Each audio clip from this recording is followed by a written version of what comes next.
ADN como país.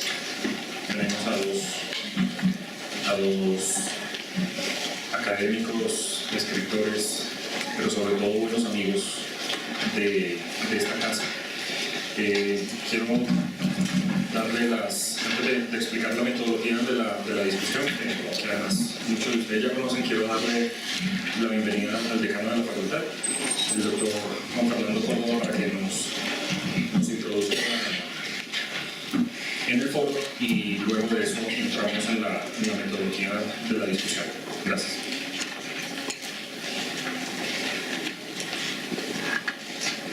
Gracias, Iván. Bienvenidos. Soy Enrique Serrano, soy Mauricio García Villegas. Estas cortas palabras son básicamente para despedir la bienvenida a ustedes, a la Universidad de Sabana y a nuestro querido auditorio interesado precisamente en la discusión, muy amena, interesante, con datos curiosos, lo que proponen en sus últimas obras, en estas obras, reconocer sobre el orden de la libertad y por qué fracasa Colombia.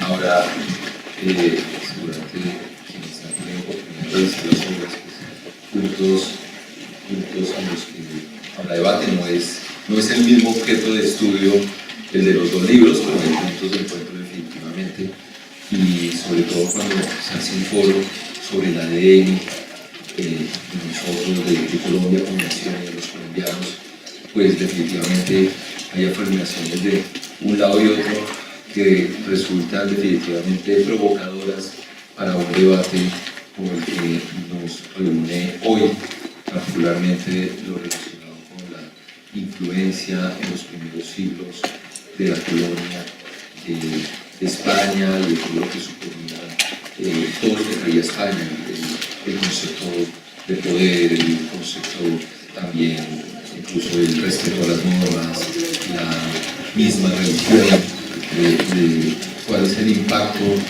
de esos primeros siglos y esos primeros españoles que llegaron a nuestro país y de qué manera eso terminó impactando también en lo que somos hoy como nación y en lo que suponen los desafíos, también los fracasos, en las palabras utilizadas en los libros, los fracasos, pero también los retos y los desafíos que tenemos hacia el futuro, sobre todo que tenemos en un ámbito como el universitario. Si no logramos entender muy bien esas causas, ese ADN, pues es muy difícil que propongamos unas soluciones ajustadas a la realidad, ajustadas a lo que hemos hecho mal y ajustadas también incluso a lo que podríamos hacer mejor, a esas oportunidades de crecimiento que se nos proponen también desde el ámbito de la investigación, de la universidad y por supuesto de las discusiones como las que tenemos hoy,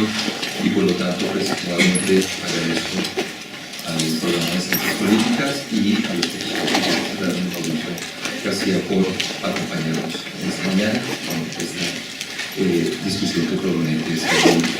Muchas gracias. Entonces vamos a explicar la metodología.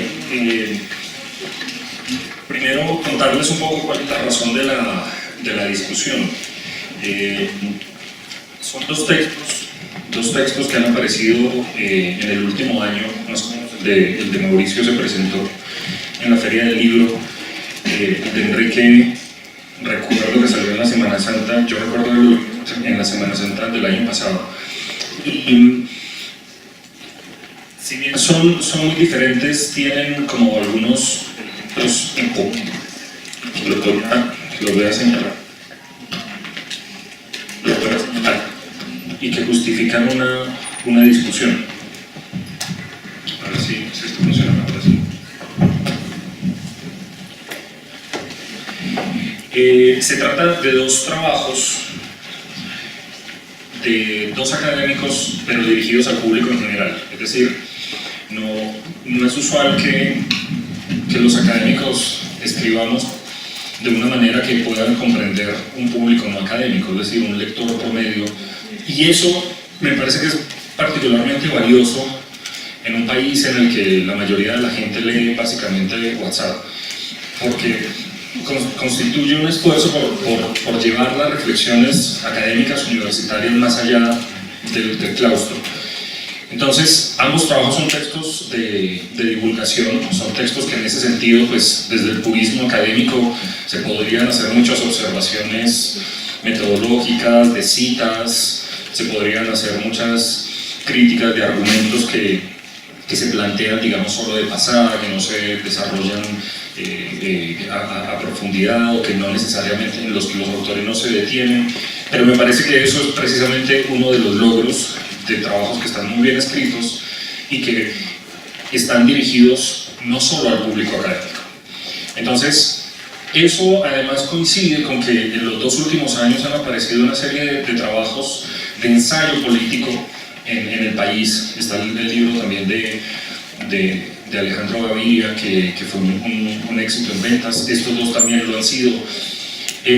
Más allá de eso, de esa reivindicación del ensayo político en un país que también lee o que vende básicamente historia de narcotraficantes y demás, me parece que hay un esfuerzo en ambos por saldar cuentas con nuestra historia patria, si se quiere. Y en ese sentido no es casualidad que este foro se haga un día después del 7 de agosto, porque ambos proponen dar una explicación de lo que somos como nación. Es cierto que el enfoque y la preocupación de ambos autores, ellos ya lo contarán mejor que yo, es diferente, pero ambos sienten la necesidad de saldar cuentas con ese pasado para explicar lo que quieren explicar. Y la razón del debate es precisamente porque en buena medida en esa búsqueda de lo que hemos llamado ese ADN como país, digamos, a falta de un nombre mejor, hay un intento por comprendernos como nación en un momento particularmente interesante de nuestra vida republicana.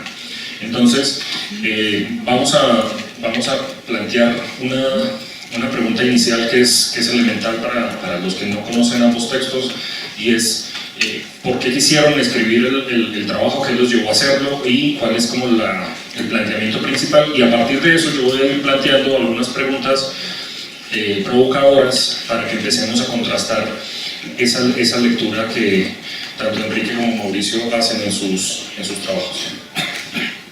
¿Quién quiere empezar? Enrique, ¿cuál es el propósito de por qué fracasa Colombia y por qué lo escribió? Buenos días. Quisiera en primer lugar agradecer a Iván, a la Universidad de La Sabana por la invitación. Es un placer y un honor para mí estar aquí. Yo hace muchos años vengo pensando que una de las cosas fundamentales que hacen otras naciones y que nosotros no hacemos es criticarnos a nosotros mismos, es decir, tener una visión que ya no desde el gobierno, desde tal o cual particular ente académico, se revise de modo sistemático, y cotidiano y serio. A este país, precisamente por no criticarse a sí mismo, le falta serenidad para criticarse. Y como en general no solo no sabe de dónde proviene, sino no quiere saberlo, o parece manifestar una escasa, problemática, incluso sospechosa falta de curiosidad, yo me dediqué a indagar desde hace muchos años en realidad sobre cuáles pueden ser los orígenes plausibles de una sociedad como esta, de una mentalidad como esta, de unos valores como estos. Eso es esencialmente lo que me ha movido desde hace muchos años, por ejemplo, a revisar historia de España, historia de Al-Ándalus, historia medieval europea, incluso la relación con los viajes, el descubrimiento, el poblamiento de América, historia americana propiamente dicha, etc.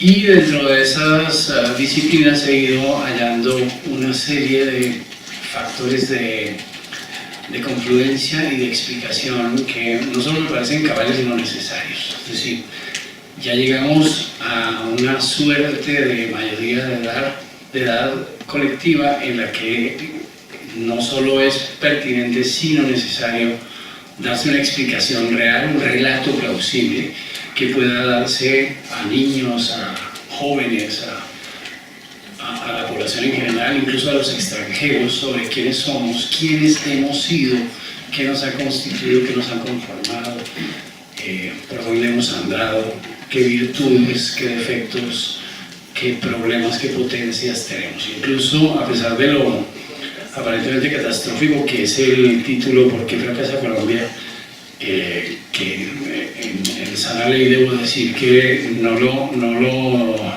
concebí yo mismo, sino el editor, además creo que con gran sentido publicitario y comercial.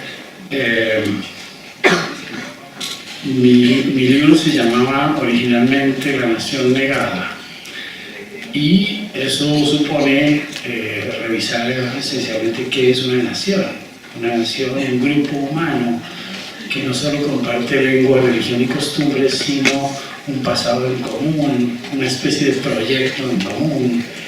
Eso era lo que había que revisar, si este pueblo lo tiene o no lo tiene, cómo lo ha desarrollado, cuáles son las circunstancias, incluso cuáles son los plazos en los que propiamente hablando ha venido a conformar una nación, etc. Y como esos debates no se habían dado, como la historiografía en buena medida le ha sacado el cuerpo a esta comprensión, digamos, holística y cabal de la nación, como se ha confundido la historia de la nación con la historia del Estado, como se ha confundido el pensamiento y, digamos, la idiosincrasia del pueblo con la de las élites a través de largo tiempo, como una serie de factores y valores se han convertido en lugares comunes, incluso en prejuicios, como todo esto se ha mezclado con una no muy saludable leyenda negra sobre lo hispánico y la hispanidad.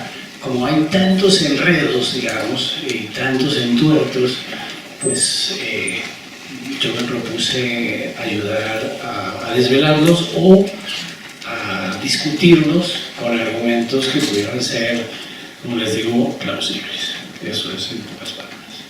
Bueno, yo también quiero empezar agradeciendo a Iván, a la Facultad de Derecho, al señor Decano y a todos los jóvenes y estudiantes que están aquí por esta invitación.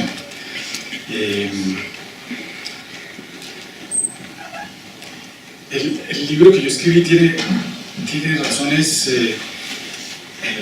también académicas y ligadas a lo que yo hago, pero también razones personales. Me explico.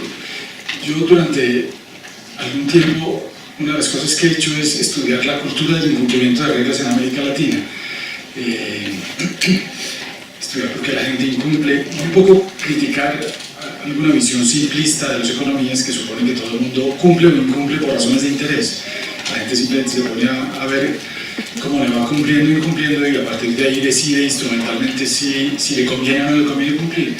Entonces yo había escrito hace como 6 o 7 años un libro con investigaciones empíricas que se llama Normas de Papel, en el cual trataba, digamos, de mostrar que el incumplimiento era mucho más complejo que eso, que había muchas otras razones por las cuales las personas cumplían.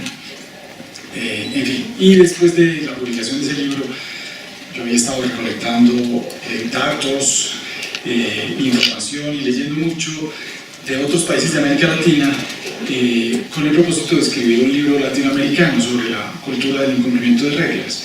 En el libro, en Normas de Papel, había investigaciones empíricas, saltadores de filas, estudiantes haciendo trampa, contrabandistas de gasolina, en fin. Y este libro pretendía ser más un ensayo y más latinoamericano. Cuando yo estaba a la espera de un sabático para poder escribir ese libro, a mi padre lo mató una moto en Medellín, lo atropelló, voló por los aires, cayó en el cráneo y murió poco tiempo después. Entonces yo decidí cambiar un poco el libro que yo tenía en mente, y dedicarme menos a explorar desde el punto de vista puramente académico la cultura del incumplimiento de reglas, sino hacer eso y algo más, que yo creo que es como el objeto fundamental de este libro que se acaba de publicar, y es un poco mirar tragedias colectivas. Yo no sería capaz de decir cuál es el ADN colombiano, me parece que eso es una pregunta muy difícil. Yo lo que trato es algo quizás más modesto, y es tratar de mirar tal vez más desde el punto de vista sociológico que otra cosa, y sociopolítico, de mirar algunas tragedias que consisten en que, eso no solamente pasa en Colombia, pasa en muchas situaciones, en que en algunos casos, cuando todo el mundo intenta satisfacer su interés personal y egoísta, finalmente todo el mundo termina perdiendo, todo el mundo termina en una situación peor de aquella situación en la cual inició. Y eso pasa en muchos ámbitos en Colombia. El tránsito es uno, y particularmente con esta cosa de las motos. Los motociclistas cumplen muy poquitas reglas, muy poquitas. Bueno, los ciclistas menos, y los peatones también muy poquitas. Pero ese incumplimiento de reglas, esa libertad, esa falta de control en el tránsito es en buena parte una causa de la mortalidad, una mortalidad terrible que tiene más de 7.200 muertos, que tuvo más de 7.200 muertos el año pasado. Entonces yo exploro ese tipo de tragedias y otras tragedias. En el mundo del derecho, por ejemplo, yo creo que hay un desorden enorme en donde todo el mundo sale perdiendo, y particularmente la justicia. En el mundo de la planeación urbana, y sobre todo en la nueva colonización del oriente y del suroccidente colombiano, la falta de orden en la planeación es una cosa que termina perjudicando a todo el mundo, no solamente a los políticos y a las administraciones locales, sino a todos los ciudadanos. En fin, todo esto está ligado a una, esto no hay ninguna originalidad mía, todo esto está ligado a un tema en ciencia política que se llama la tragedia de los comunes, y que se suele ilustrar con algunos ejemplos básicos. Uno de ellos es el ejemplo del lago, donde hay unos pescadores, y los pescadores se levantan por la mañana a pescar, y cuando se empiezan a dar cuenta que los peces están escaseando, todos tienen el impulso de salir más temprano para capturar aquellos peces que podría capturar su vecino.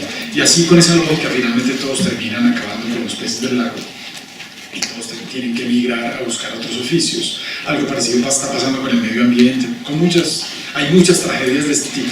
Entonces terminó siendo un libro sobre el incumplimiento, pero más destinado a mostrar tragedias colectivas originadas en el desorden y en la falta de cumplimiento de reglas. Es además un ensayo, y un ensayo muy personal. El libro empieza con el accidente de mi padre, y mi padre está un poco por todas partes en el libro, mi padre y mi familia, en fin. Bien, entonces empecemos a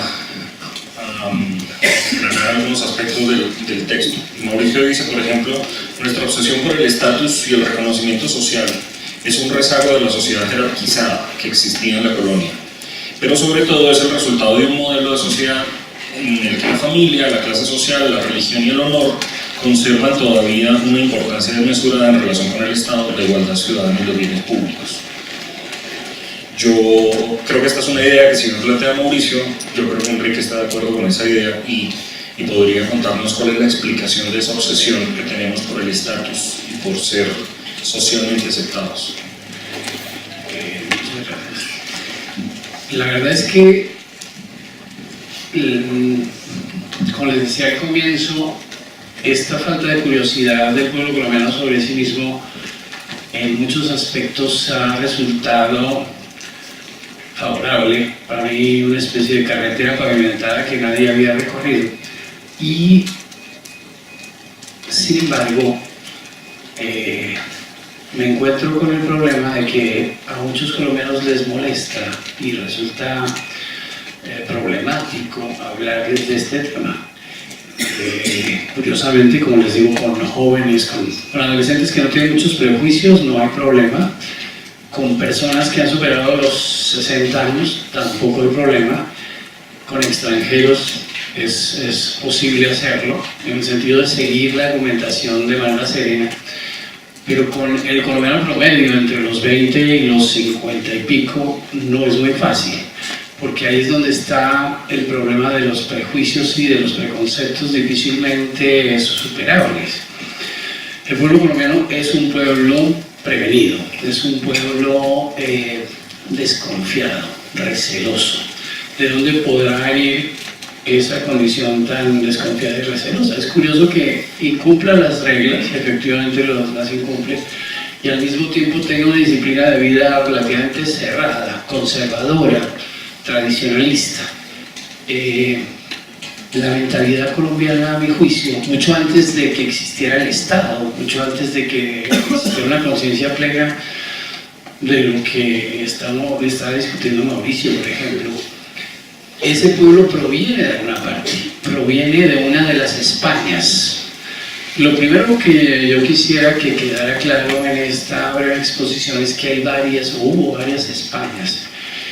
Una España castellana, victoriosa, más católica y más reivindicacionista, que terminó triunfando después de muchos siglos de lucha contra una España morisca del sur, mestiza, ya desde el punto de vista racial, y además fuertemente semitizada desde el punto de vista de su idiosincrasia. Esa España empezó a perder en el siglo XIV, de manera en el siglo XIII, XIV, el dominio político, y en el siglo XV y XVI tuvo que convertirse al catolicismo, tuvo que mutar desde el Islam y desde el judaísmo hacia otros valores y otras vertientes, y esa España tuvo que emigrar. Migró por el Mediterráneo, pero también migró por el Atlántico. Es decir, una buena parte de los individuos que poblaron América vinieron de España, como les digo, obligados a dejar su terruño, obligados a migrar, obligados a establecerse en el sitio donde habían llegado porque no podían regresar, y obligados además a adaptarse a las condiciones de ese nuevo mundo, que por demás eran inciertas y, al menos durante el primer siglo, muy peligrosas. Esa condición marcó la pauta del poblamiento de América, del poblamiento hispánico de América, incluso del poblamiento portugués. También en el mismo orden de los lusos hubo un proceso similar. Hay una serie de diferencias que se pueden hacer ya en términos académicos con los especialistas, pero en todo caso, tanto la colonización portuguesa como la española tuvieron un origen en terribles problemas de desangre y de contradicción que vivieron esas naciones durante los siglos XV, XVI y XVII. Eso, con frecuencia, como les digo a los historiadores colombianos, no les gusta que se hable de eso.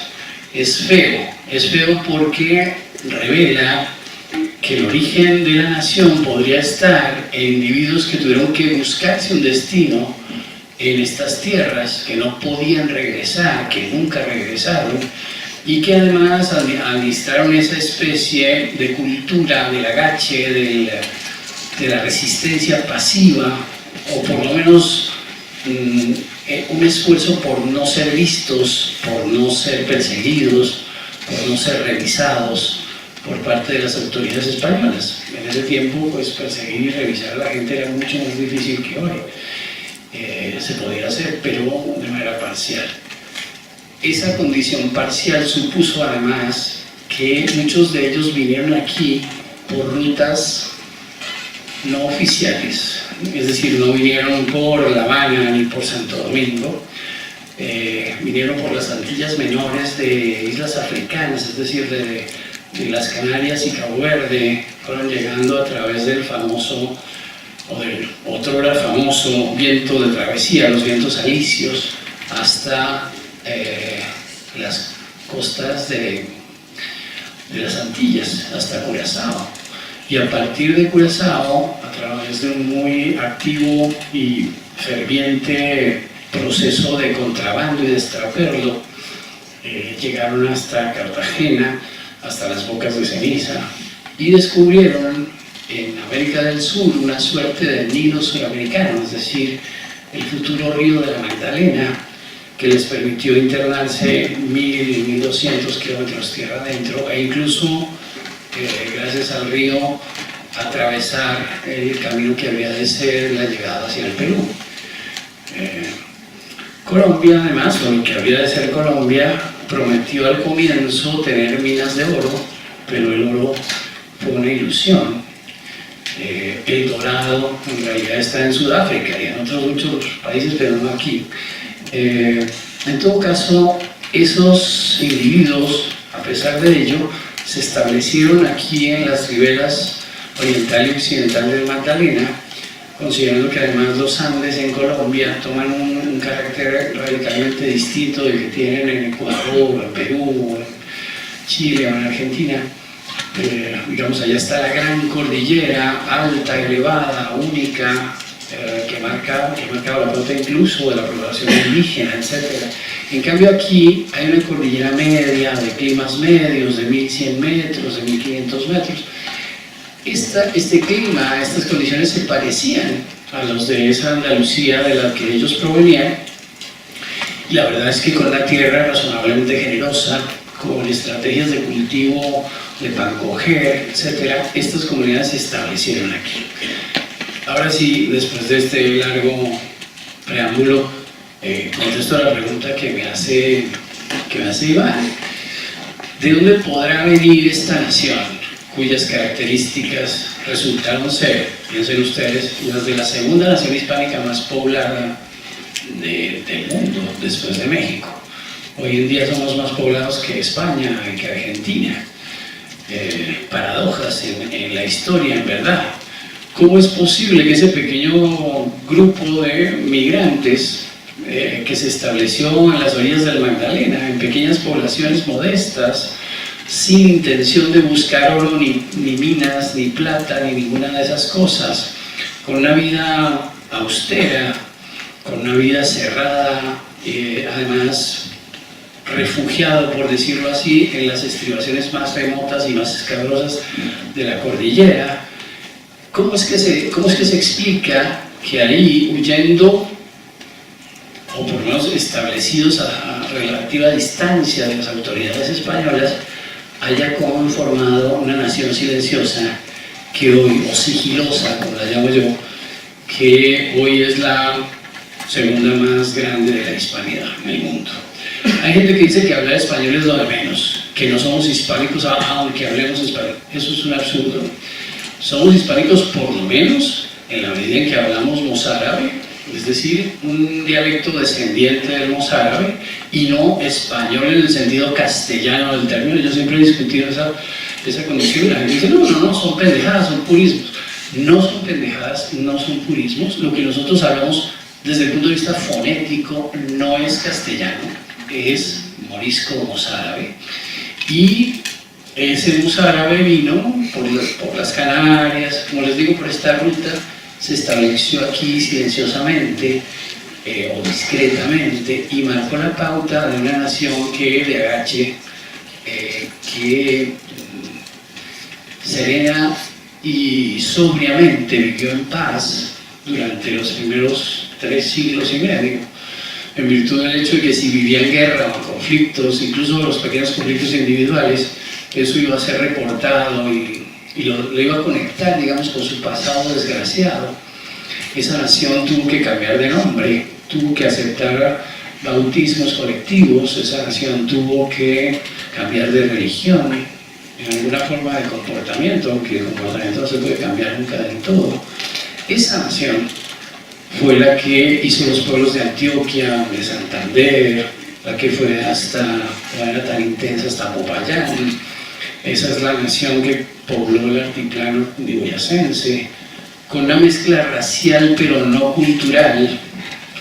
Es decir, hubo mestizaje racial en una parte importante de la población colombiana, y sobre todo ese mestizaje se concretó en el siglo XIX, porque las comunidades antes del siglo XIX vivían tan encerradas en sí mismas que lo normal era la endogamia. Prácticamente en todas, bueno, la inmensa mayoría, incluso hasta en la costa, hubo endogamia. Los llamados costeños, o sea, el mundo caribeño, llegaron como resultado de la expulsión de los moriscos un siglo más tarde, es decir, a comienzos del siglo XVII, cuando ya aquí existía propiamente la llamada colonia. Por eso no es vano decir que hubo poca conquista, mucha colonia, y que además esa colonia claramente se extendió hasta mucho después de la independencia. Desde el punto de vista, como les digo, de la idiosincrasia de la nación, o sea, del grupo humano que conformaría lo que hoy llamamos la colombianidad. Eso, marcado por una serie de fuerzas de idas y venidas, conecta perfectamente con lo que Mauricio ha tratado sobre la debilidad de la asimilación de las reglas, sobre el carácter relativamente voluntarista de cumplirlas o no cumplirlas en virtud de lo que convenga en un determinado momento, ¿no? De la cercanía o lejanía de las instituciones y de la vigilancia a los individuos que deben cumplir con las normas, etc. Es decir, se pueden sacar muchas conclusiones, pero el tema grueso es este. Provenimos, a mi juicio, al menos culturalmente, de esos individuos cristianos nuevos que hablaban mozárabe y que conformaron la nación. Una de esas Españas migró y se estableció aquí. Mauricio, seguimos siendo una sociedad tan colonial, básicamente, con esas jerarquías y con esas distinciones tan férreas de la época de la colonia. Yo creo que la gran sintonía entre el libro escrito por Enrique y el mío es digamos, esta idea de que todavía, digamos, de que si queremos entender la historia de Colombia y lo que los colombianos son, pues hay que ir mucho más allá de la independencia, de la historia de los presidentes, de las historias de las instituciones, de las historias oficiales, y hay que ir a la cultura y hay que ir a España. Yo estoy convencido de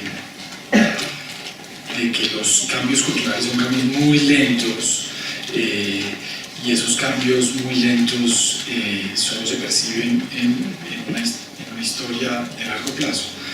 Entonces yo sí creo que la colonia está por muchas partes de Colombia. Si uno viaja, qué sé yo, si uno sale aquí a Honda y empieza a ir hacia la costa, cuando uno pasa por todos esos pueblos entre, digamos, Córdoba o, digamos, el norte de Boyacá y Cundinamarca, cuando empieza a internarse en las planicies de la costa para llegar hasta la costa, esos territorios, que son territorios que están incorporados desde la colonia, no estoy hablando del Amazonas ni del Bichada, esos territorios tienen relaciones sociales, concepciones del poder, hay una estructura de la propiedad, hay un tipo de relaciones económicas y de relaciones culturales que yo estoy convencido se parece mucho más a lo que existía en la colonia que a lo que existe, qué sé yo, en unas partes modernas de América Latina. Entonces yo sí creo que hay mucho de la colonia. Algunos critican esto mostrando fenómenos contemporáneos que son muy relevantes, como por ejemplo la secularización, el cambio en todo lo que tiene que ver con las mujeres, en la sociedad. Todas esas cosas son ciertas, pero yo creo que hay muchas estructuras mentales, y aquí yo creo que la sociología es muy importante, muchas maneras de ver el mundo que todavía están muy ligadas a esa sociedad arcaica. Yo creo que, por ejemplo, en el tema de la religión, Colombia sigue siendo un país profundamente religioso, inclusive en todas aquellas personas que han dejado de seguir los ritos de la religión, que han dejado pues, de ir a misa. O sea, los fenómenos culturales no se derogan, como se deroga el derecho. Uno puede derogar una constitución y cambiarla por otra. Los fenómenos culturales, la gente puede dejar de seguir los ritos o inclusive las costumbres o las prácticas que tenía y sin embargo seguir con las estructuras mentales que tenía en la costumbre anterior. Entonces nuestra manera de ver la autoridad, la obediencia, la transgresión al otro, a los nuestros y a los otros, son maneras que todavía están muy ligadas a esas concepciones coloniales. Para no hablar de una sociedad todavía muy jerarquizada, no en todas partes, pero una sociedad todavía muy jerarquizada, con una clase media todavía muy pequeña. Mejor dicho, hay muchos rasgos de la modernidad que son totalmente ausentes en la colonia y que se explican justamente por esa supervivencia extraordinaria de jerarquías mentales y materiales que vienen de la colonia. Una cosa que me llamó la atención de ambos libros es que ambos tocan ese célebre "usted no sabe quién soy yo". ¿De dónde proviene ese "usted no sabe quién soy yo", Mauricio? Eso no es colombiano. Hasta donde yo sé, la primera persona que habla de eso y que habla en profundidad, al menos de eso, hay referencias anteriores, pero digamos que estudia ese tema, es un antropólogo brasileño muy famoso que se llama Roberto da Mata, que tiene varios textos sobre eso, sobre "usted no sabe quién soy yo". Más aún, Roberto da Mata lo que dice es que estas son sociedades híbridas que tienen una parte de modernidad con una parte premoderna, con una parte que viene del pasado y otra un poco importada de otras naciones, y que en muchas ocasiones ninguna de ellas triunfa sobre la otra y ninguna domina, y hay mucha confluencia e hibridez entre esas dos maneras de ver el mundo social. Entonces él utiliza dos expresiones para ilustrar cada una de esas dos maneras de ver el mundo social, y esas dos expresiones surgen en contrastes entre dos personas en el espacio público o en situaciones de conflicto. Una expresión es usted no sabe quién soy yo, y la otra expresión es "usted quién se cree". La expresión "usted quién se cree" es muy propia de sociedades desarrolladas, en donde la gente suele protestar cuando alguien se toma atribuciones o poderes que no le corresponden. Entonces alguien quiere, digamos, poner de presente su estatus o su jerarquía para imponer algo, y una reacción muy frecuente en un país desarrollado es "¿y usted quién se cree? Si todos somos ciudadanos, ¿usted quién se cree?". Y entonces dice Roberto da Mata, en Brasil, una relación también muy frecuente es "usted no sabe quién soy yo", para poner de presente la jerarquía y el hecho de que la persona se puede otorgar una excepción al cumplimiento de una regla. Que eso es una cosa típica en América Latina, que son las exenciones. Si hay una cultura, digamos, en el derecho esto es muy importante, si hay una cultura arraigada en el derecho, en la teoría del derecho, en la concepción del derecho en América Latina, esto no es solamente colombiano, es la idea de la excepción, de que hay excepciones, de que sí, de que la regla es universal, pero esa regla universal tiene muchas excepciones. Tal vez lo más característico de la excepción en Colombia, que hay mucha gente muy joven que no le tocó esto, pero tal vez a Enrique y a mí sí, es el estado de excepción. Colombia ha vivido el estado de excepción buena parte de su historia. Entre 1960 y 1992 Colombia vivió en estado de excepción casi que permanente. Los presidentes, cuando terminaban el periodo, levantaban el estado de excepción y se lo entregaban al nuevo presidente sin estado de excepción, es decir, en normalidad, y el otro tenía la intención de mantener la normalidad, pero a los pocos meses decretaba el estado de excepción.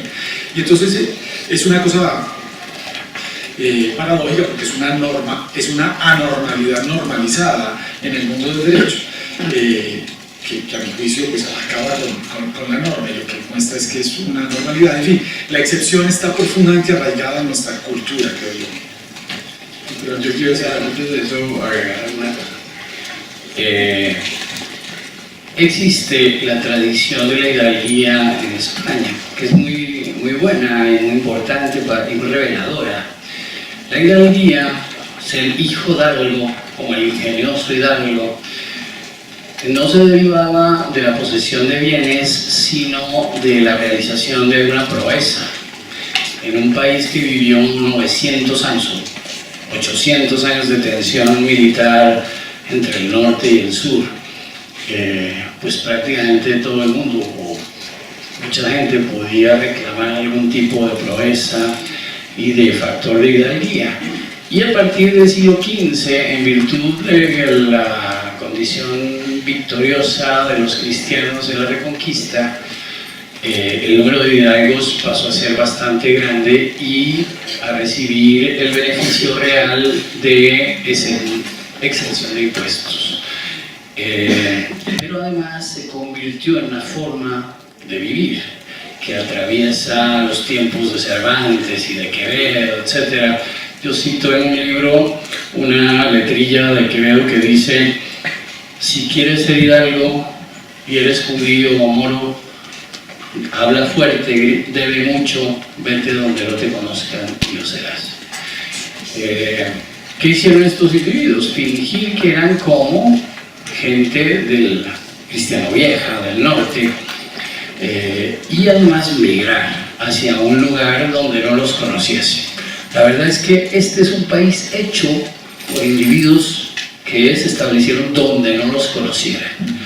Y tiene ese acervo fuertemente ligado al hecho de construirse individualmente. Así como hubo founding fathers fuertemente individualistas en los Estados Unidos, así también los hubo aquí. Más modestos, sin duda, pero era el individuo que se construía a sí mismo sin el Estado, sin mediación, de manera completamente autónoma. Yo, a diferencia de lo que dice Mauricio, creo que las jerarquías existían, por supuesto, y en todas las sociedades han existido, pero estos individuos venían sin jerarquía, y había entre ellos un cierto patrón de igualdad, no democrática, pero sí predemocrática, puesto que todos tenían apenas lo que traían de España, sus bártulos muy pocos, y la tierra resultaba abundante. A diferencia de lo que ha sostenido el marxismo por muchos años, en Colombia no hubo lucha por la tierra, por lo menos durante los 300 años iniciales no la hubo, porque todo el mundo tenía su minifundio e incluso podía cambiar de minifundio. Los pueblos se fundaban en varios lugares y en varios momentos. Cuando alguien estaba peleado con el cura o con alguna autoridad, se iba un poquito más lejos a una finca más lejana y adiós, uno que no, bueno, así se evitaban los conflictos. Esta es una sociedad jerarquizada, pero con una jerarquización realmente provisional. Siempre ha tenido una profunda vocación de la provisionalidad. Todo se hace mientras tanto, todo se hace mientras se resuelve de otra manera, etcétera, mientras uno se adapta a nuevas condiciones, porque efectivamente el prurito de estos individuos era la adaptación constante a nuevas condiciones, ¿sí? Incluyendo la ley, incluyendo los deberes, incluyendo los valores, incluyendo la familia. Por ejemplo, existía por supuesto la monogamia y fue un rector de la vida social. Y sin embargo, había una especie de poligamia tolerada en la periferia. Esto se ve mucho más claro en la costa, pero de todos modos ha existido un poco en todo el país con la cultura de los pioneros, que en Colombia se llamaron los arrieros. La gente que vivía en varios pueblos, especialmente hombres que tenían en virtud de sus oficios, sobre todo comerciales, mujeres y familias en varios lugares. Ese tipo de cosas marcó la falta de una relatividad moral, colectiva, sociológica, que caracterizó a la sociedad adaptativa durante los 300 y pico de años iniciales, incluso después de la independencia. La independencia llegó muy lentamente y fue asimilada de un modo problemático solo cuando fue necesario, o solo hasta cuando fue necesario cambiar de vida de un patrón rural a un patrón urbano. En verdad, la auténtica revolución colombiana, que causó el latifundismo, que causó una profunda desigualdad en la distribución de la riqueza y de la tierra, solo vino a darse en la segunda mitad del siglo XIX y problemáticamente después de la guerra de los 1000 días. Pero en todo caso, incluso esa nobleza, esa pequeña alcurnia que algunas familias reclaman, etc., es una construcción relativamente reciente. No fue así hasta 1850, hasta 1860. Y hay formas de probar que no se trata de una quimera lo que estoy diciendo. En todo caso, esta sociedad, por eso, a pesar de sus problemas y de sus contradicciones y de los giros tan dramáticos que ha dado en el siglo XX y XXI, es hoy una sociedad de clase media, es decir, es donde prima la clase media. Y la clase media, conste que lo decimos desde ahora, que lo digo yo desde ahora, no es una cuestión de ingreso, La clase media es una cuestión de valores, de prioridades, de aspiraciones, de comportamiento. Es decir, una serie de imperativos individuales y colectivos y familiares que marcan la pauta de tendencia de esta sociedad. Una sociedad, por ejemplo, profunda y profusamente matriarcal desde el comienzo hasta el presente.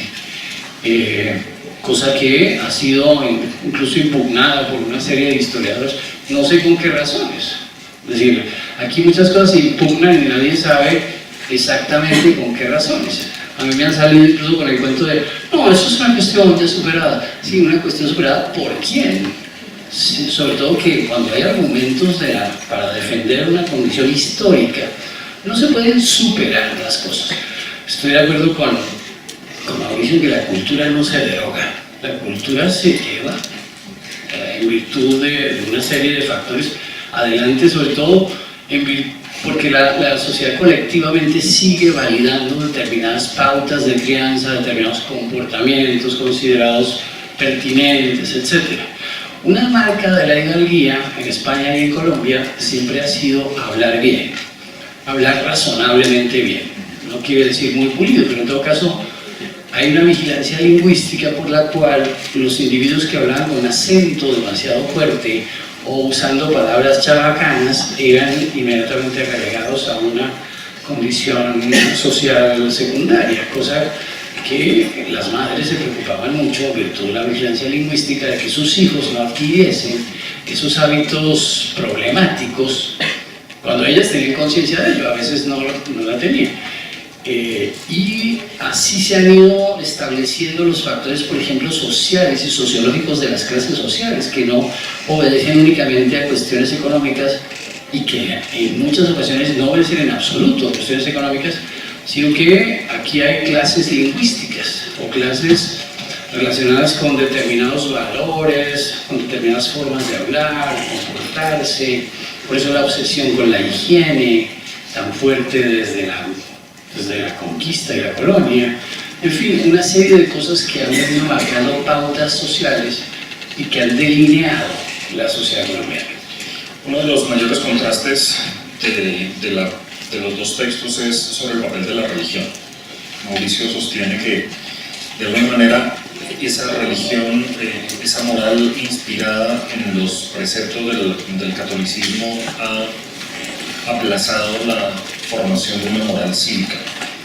Sí, pero yo antes quisiera decir algo en relación con esto de la cultura que menciona Enrique.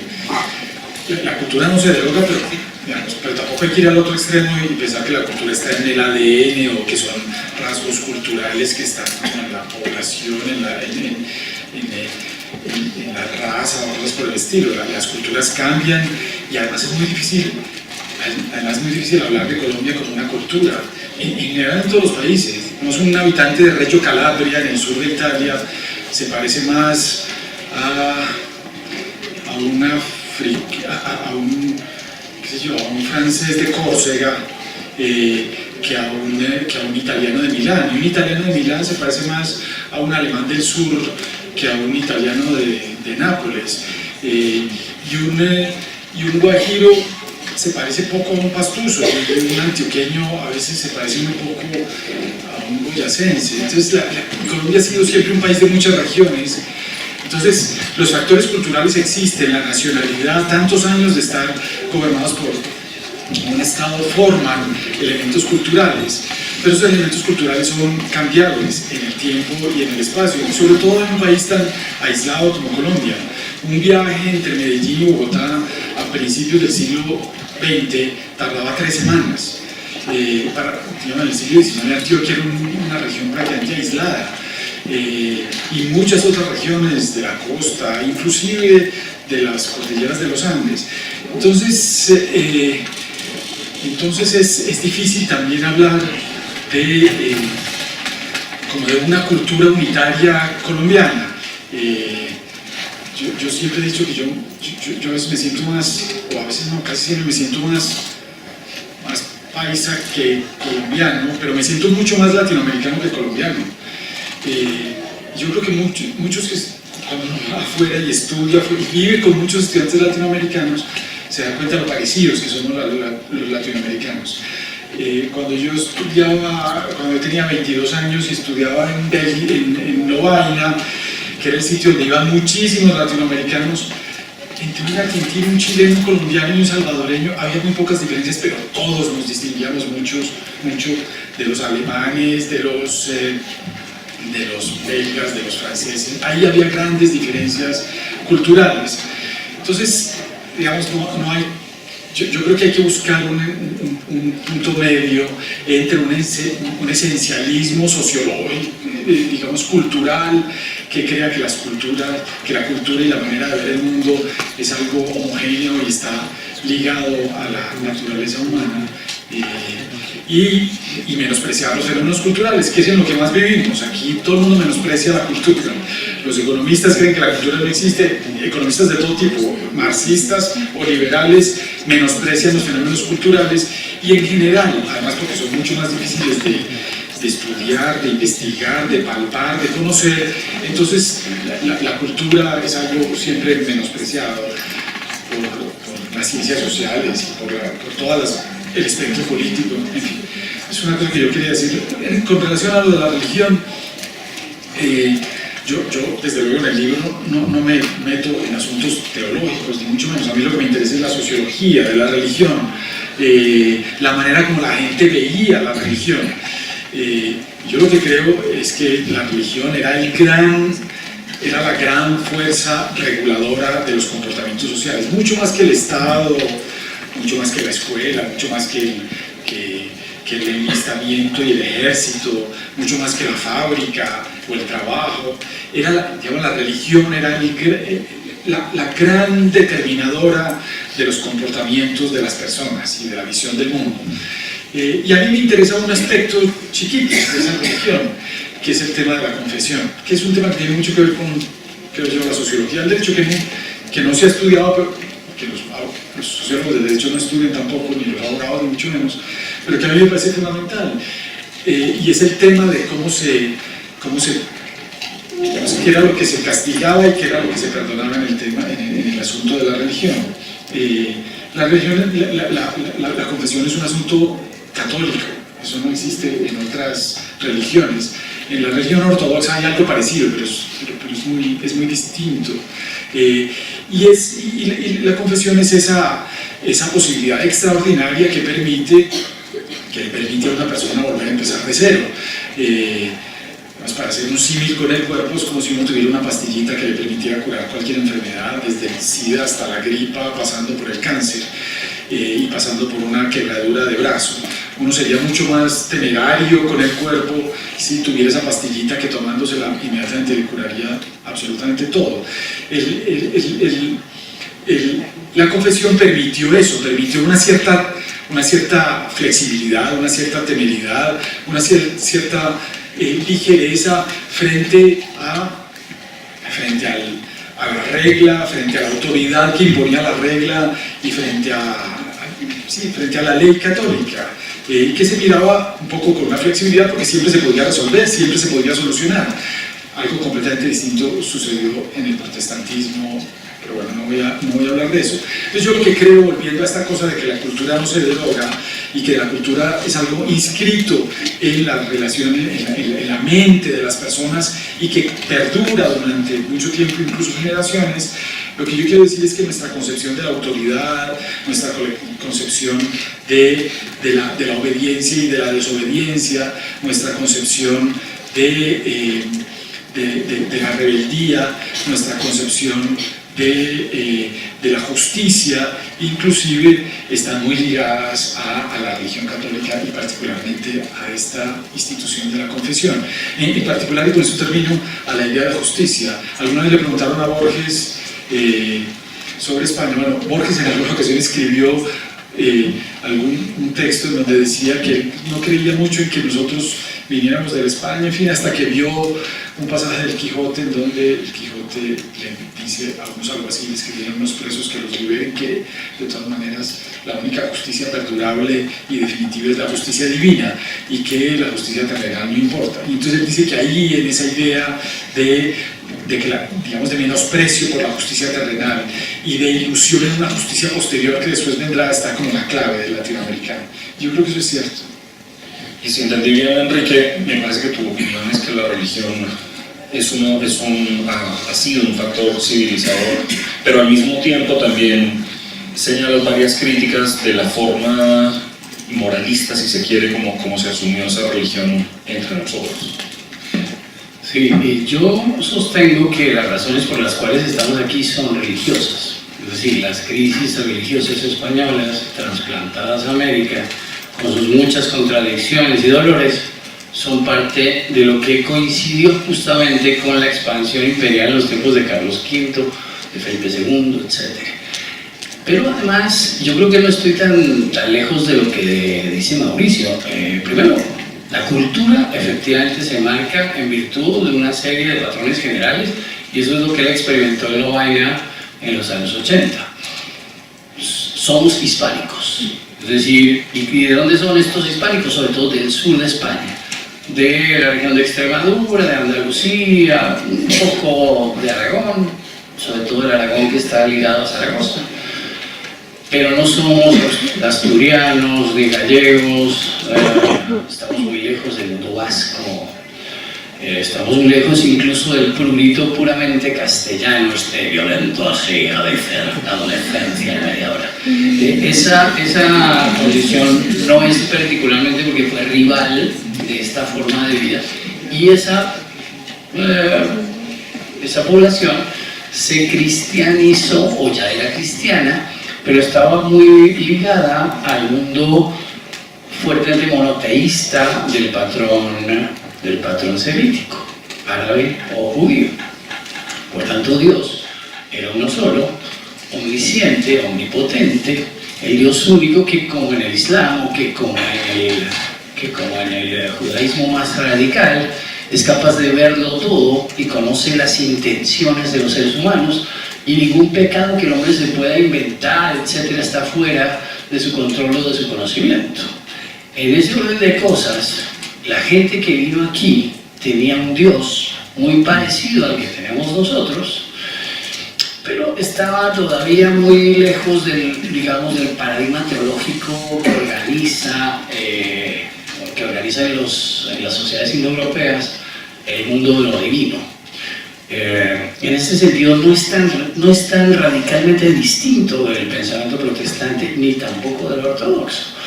Es un Dios cariñoso y protector, es un Dios que tiene magnificencia y benevolencia, es un Dios que comprende, es un Dios con el que se puede hablar, digamos hasta negociar incluso, es un Dios de los individuos.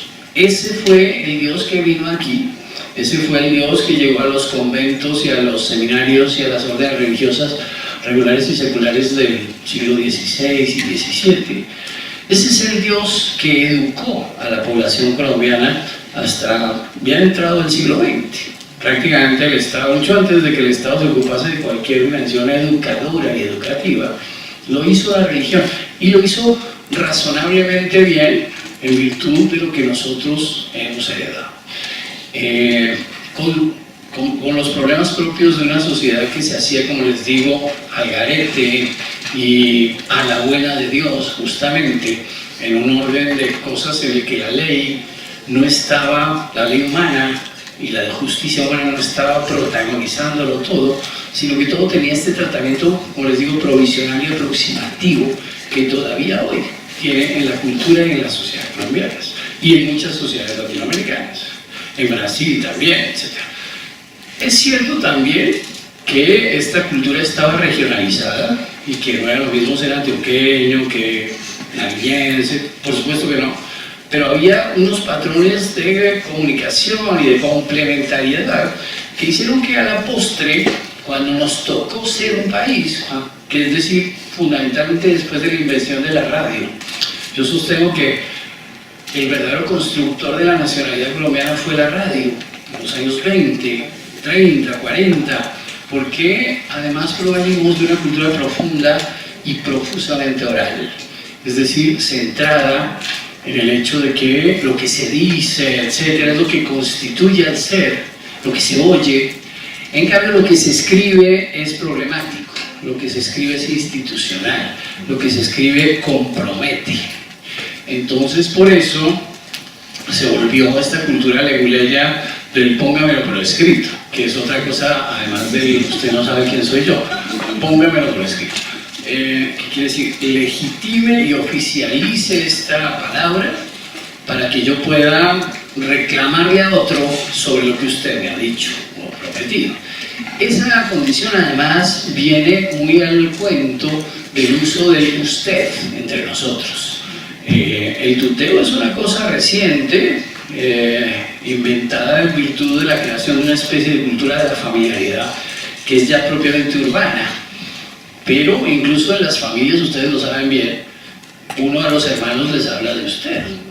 Durante mucho tiempo hubo un control social y a los españoles les parece que eso es lejanía y a nosotros nos parece que es cercanía, que es justamente intimidad, que es justamente compromiso del individuo con otro individuo, con otros pocos individuos. Por eso las verdaderas revoluciones en Colombia se han hecho silenciosamente. Como les digo, la más importante de todas fue la transición del mundo rural al mundo urbano. Con ella, la disolución de la familia extensa para conformar una familia nuclear a mediados del siglo XX, después del 9 de abril del 48. Ya en ese patrón de la familia nuclear, una serie de factores hicieron en la cultura colombiana, en Antioquia o en Guajira, a velocidades diferentes, y en virtud de una cultura, por supuesto, transformable, porque ninguna cultura se queda quieta, pero el cambio fue simultáneo a la revolución femenina, al hecho de que la mujer dejó la casa y el prurito de tener hijos y de cuidarlos por estudiar, porque aquí estudiar se convirtió en la forma por excelencia de ascenso social y de movilidad social. Todavía hoy se ve claramente la profusión absolutamente enfermiza, casi maníaca de universidades que tiene Colombia. En fin, hay una serie de fenómenos que son propiamente colombianos, que son interesantes y dignos de ser puestos en escena, no solo para el presente, en virtud, como les digo, de la fuerza inercial del pasado, pero sobre todo proyectados al futuro. Colombia hoy sí existe, con sus problemas, con sus diferencias regionales y todo eso, pero existe una colombianidad precaria en formación, como tantas otras cosas colombianas en obra negra o en obra gris, pero en todo caso conformándose de acuerdo con algo que claramente los diferencia hoy cada vez más de un venezolano, de un peruano, de un brasileño, de un argentino. Y esa que también hicieron sus nacionalidades como resultado de una serie de mezclas regionales y de contradicciones propias de cada una de esas sociedades. Eso es lo que ha venido pasando simultáneamente con otros países. Y eso es lo que somos razonablemente hasta hoy. Y no lo que dicen, o no solo lo que dicen los economistas, o no solo lo que dicen los politólogos puristas, que hablan constantemente de esencialismo y de primordialismo. No, estamos hablando de una cultura que reconoce perfectamente su origen, que sabe que es cambiante, que sabe cuáles fueron sus circunstancias y sus condiciones a través de los siglos, y que no pretende absolutizarse de ninguna manera. Lo que pasa es que la cultura es el único concepto holístico, es decir, el único concepto que reúne lo económico, lo político, lo lingüístico, lo religioso. La religión ha jugado, pues, a mi juicio, un papel absolutamente constitutivo de lo que es la colombianidad, la nacionalidad, la relación con el Estado, la relación con la ley, la relación con la transgresión de la ley, etc. Otro de los puntos en los que ambos están de acuerdo y que valdría la pena comentar es, Enrique señala, la figura mítica del rico en Colombia no es Luis Carlos Sarmiento ni Julio Mario Santo Domingo, sino Pablo Escobar y los magnates de las FARC.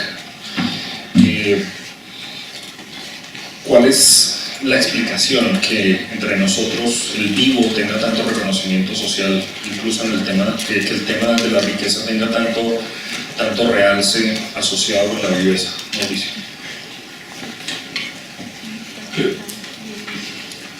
no sé, yo creo que modelos de rico hay muchos, pues tampoco se puede exagerar, me parece a mí. O sea, Pablo Escobar no es el modelo de buena parte de la población colombiana.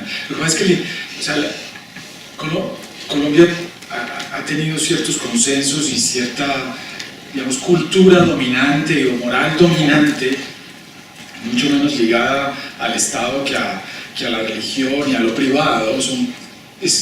Yo creo que uno de los grandes problemas, un poco para responder a tu pregunta anterior, uno de los grandes problemas de Colombia es que la moral es grupista. Ahora digamos que tenemos una sociedad mucho más plural, no solamente en términos religiosos, sino políticos, culturales, raciales, en fin. Uno de los grandes problemas que hemos tenido es que la ciudadanía y digamos la formación cultural de las personas ha provenido mucho menos del Estado que de entes privados. Y yo para reforzar lo que decía ahora Enrique, yo creo que estoy de acuerdo con que la radio fue fundamental en la formación de la cultura nacional, y esa radio fue sustituida por la televisión. Hoy en día es la televisión es la que forma la nacionalidad, y peor aún, no es la televisión pública, es la televisión de dos cadenas privadas que construyen la nacionalidad, los principales valores, la manera de ver al otro, inclusive cosas tan fundamentales como la ciudadanía, la transgresión, el asentimiento, los consensos, en fin. En otros países el Estado ha sido un constructor de la nacionalidad a través fundamentalmente de dos mecanismos, que son el ejército y la educación.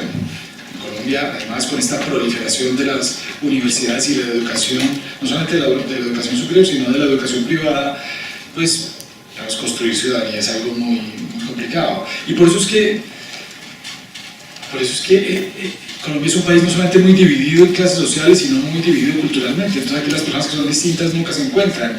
Es como si cada uno llevara un chip, inclusive espacial, que lo conduce a transcurrir por ciertos lugares. Entonces las personas de una cultura y de una clase nacen en unos hospitales específicos, van a unas guarderías específicas, después van a unos colegios primarios específicos, después van a unas universidades, después consiguen un tipo de trabajo específico, después van a vacaciones en un tipo específico, y son como hilos que a veces se cruzan, pero nunca se encuentran como ciudadanos. Aquí las personas de distinta clase social se relacionan como patrones y subordinados, pero nunca como ciudadanos, ni en el estadio, ni en la ciclovía, ni en el trabajo, ni mucho menos, ni en las votaciones, porque cada uno va y vota individualmente y no se encuentra con los demás. Entonces es un país con muchas dificultades para construir ciudadanía, y entre otras cosas porque la ciudadanía ha sido más una construcción de entidades privadas. El tema, por ejemplo, del cumplimiento de la ley, del respeto por lo cívico y de los bienes públicos, estuvo en manos de la Iglesia durante muchísimo tiempo, y hoy en día está en manos, qué sé yo, de Caracol o RCN, con lo que harán con eso, que no es mucho, y de entidades privadas, pero no hay como hubo incluso en México, o pues el modelo típico es Francia, que fue una culturización en donde, digamos, la religión del Estado, entre comillas, era la ciudadanía. Me salió un poco del Sí, la pregunta era, ¿a qué atribuyes ese premio social que recibe el Vivo? Bueno, sí, entonces digamos, sí,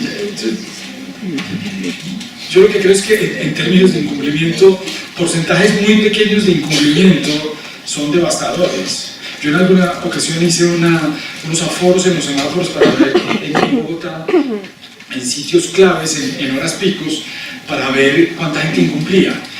Cuando un 15% o cuando un 20%, que era lo máximo, de gente incumplía normas de tránsito fundamentales como el semáforo, el tránsito se vuelve un caos insoportable.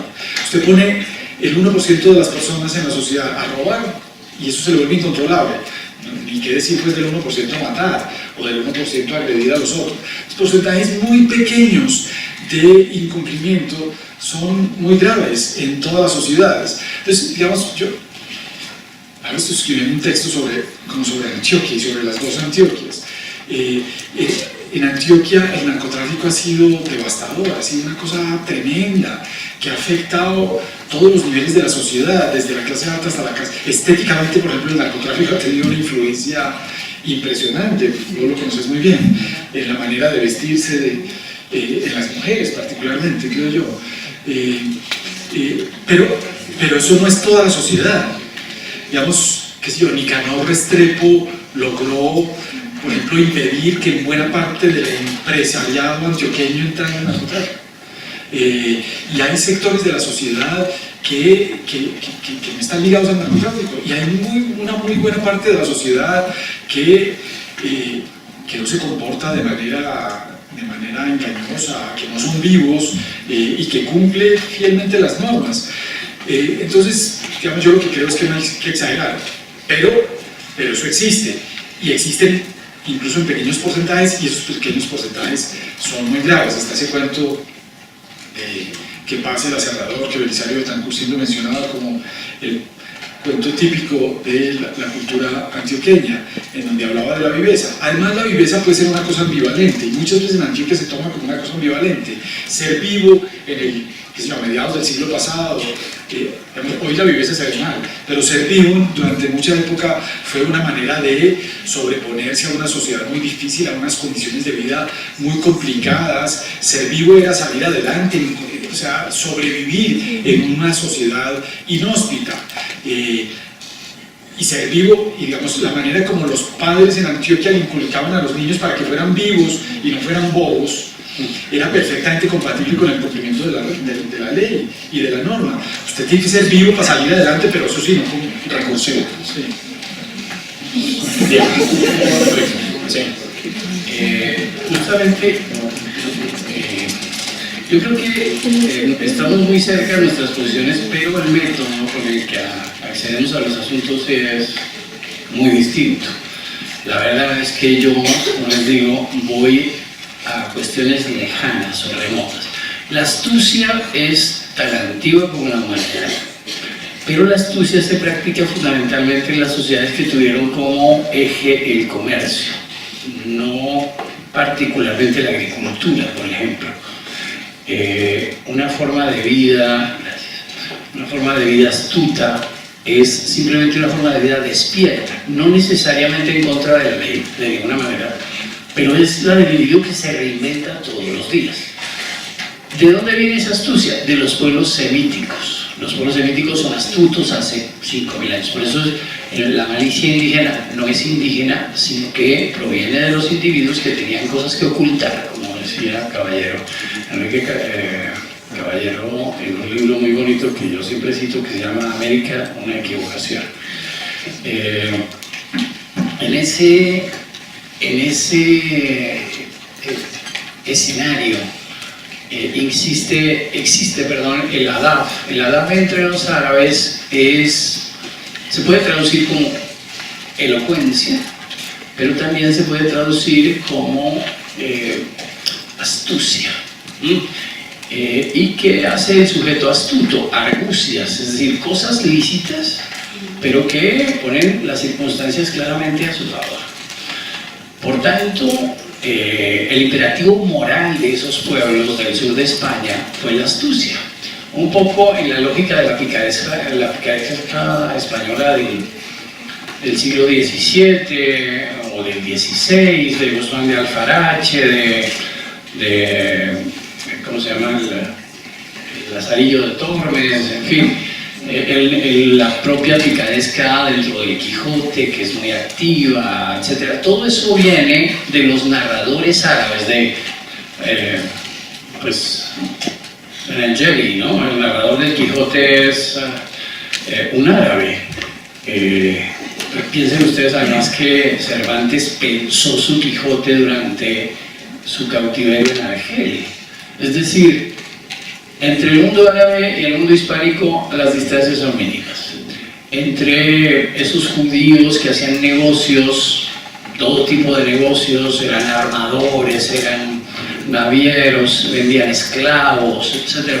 Esos individuos marcaron la pauta del desarrollo de la sociedad, por ejemplo en la Cartagena de 1580. Eran los llamados portugueses. Se dedicaban al derecho, porque conocían las normas en virtud del carácter necesario de protección contra las normas que debían tener estos individuos, y sabían medicina. Es decir, sabían sobre tratamientos médicos, sobre hierbas, sobre posología, sobre farmacopea, una serie de cosas, incluso por eso la tradición de boticarios que dejaron en América, incluyendo Colombia. Este es un país que se las arregla en Nariño, en Cauca, en la costa, en Antioquia, en todas partes. Se las arregla. La recursividad de los antioqueños es providencial, pero también de los boyacenses. De hecho, la gran colonización que ha habido de los llanos y de Bogotá es boyacense, en gran medida. Luego, el pueblo colombiano o los pueblos colombianos o las regiones colombianas han tenido siempre el prurito de la astucia. El individuo que no es astuto se jode, y literalmente se lo lleva el diablo. Es decir, si no se le enseña al niño esa moral desde muy temprano, el individuo está siempre, hombre o mujer, sometido a la periferia de la sociedad y a ser excluido de una serie de posibilidades y vertientes y ventajas. Eso se ve en el tráfico, eso se ve por supuesto en todas las actividades sociales, eso se ve en las filas de los bancos, pero curiosamente aquí como hay esa presión constante de los individuos que se vigilan unos a otros y que se recelan unos a otros, porque tal vez Colombia es una de las sociedades más individualistas de América Latina y en ese orden de cosas es quizá una de las sociedades más individualistas del mundo, en el sentido de que el individuo no ha sido capaz de confiar lo suficiente en los otros como para que su riqueza colectiva se derive en la riqueza de todos y de las generaciones por venir, que es la apuesta del Estado que se ha hecho en Argentina, que se ha hecho en México, que es distinta a la nuestra. Ellos han terminado por apostar con ese modelo afrancesado de un Estado que lo domina todo, casi todo. Pues ni hablar de Cuba o algo así, que ya sume eso en el absurdo. En todo caso, aquí es todavía el dominio de lo privado, como lo dice Mauricio, de lo individual, de lo de pequeña escala, en virtud de que es muy difícil sacar a la gente de la convicción de que si cede en esa materia será despojado. Por lo menos al comienzo, la perspectiva de despojo será muy evidente. Por eso, el cumplimiento de la norma es adaptativo. Yo no creo que aquí la gente tenga la intención de violar normas de manera sistemática. Pero si hay oportunidades, si hay vertientes, si hay atajos, si hay caminos cortos, si hay relatividad en el cumplimiento de la norma, muy pronto la gente se pliega a esa relatividad. El famoso cuento que ustedes seguramente habrán oído de un funcionario bogotano se fue a la costa porque había una ley que particularmente se estaba incumpliendo y entonces llega donde el funcionario costeño le dice hemos notado que la ley tal y tal sistemáticamente es violada en esta región. Dice, lo que pasa es que aquí esa ley no ha pegado. Y esa condición de que las leyes deben pegar o no, es muy característica de la vida nacional y no es un chiste. Efectivamente se trata de algo que tiene que encontrar su lugar para ser legítimo. Es decir, conforme a la ley, pero la legitimidad deriva de los valores de los individuos. Y honestos o deshonestos, cumpliendo o no cumpliendo las leyes, de todas maneras, nunca abandonan la prerrogativa de la astucia, de sacar partido. Aquí lo que hay es básicamente vivarachos, no vivos, en el sentido de que incluso mucha gente es cándida y es fácilmente arrastrada por otra, como lo ha demostrado el colombiano se las tira de muy astuto y a la hora de la verdad no lo es.